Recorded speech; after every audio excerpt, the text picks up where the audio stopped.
So friends, in today's video I am going to tell you that if you have Godrej's inverter AC and the remote of that AC looks like this and the remote of your AC is not working properly or the remote is damaged and you have to use your AC from mobile in emergency, then today I am going to tell you how you can use AC from mobile very easily. So let's start the video.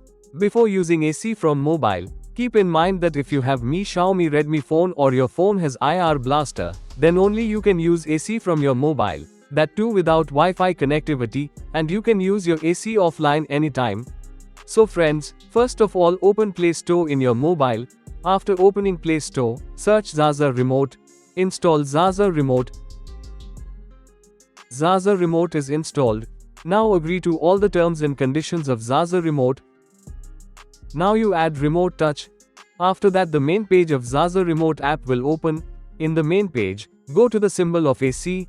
Now make sure that you turn on the main supply of your AC. And now find Godrej.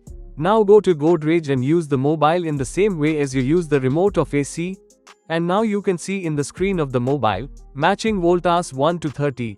Now you can see the red color power button in the mobile. Now press this power button. If your AC is making a beep sound by pressing the power button, touch it worked. And if your AC is not making a beep sound, then you have to do next. After that the second remote will appear. If your AC is not connecting, then do next, and continue this process further. And you have to keep doing next until your AC is not making a beep sound. Now my AC is making a beep sound in 6 times. So now I will touch, it worked. After that the remote of your AC will be completely ready. With the remote you can easily use almost all the functions, that too anytime offline. I have done practical well before making this video. When I have become successful in this video, only then I am uploading this video. I hope you have understood the information given by me. So please like my video.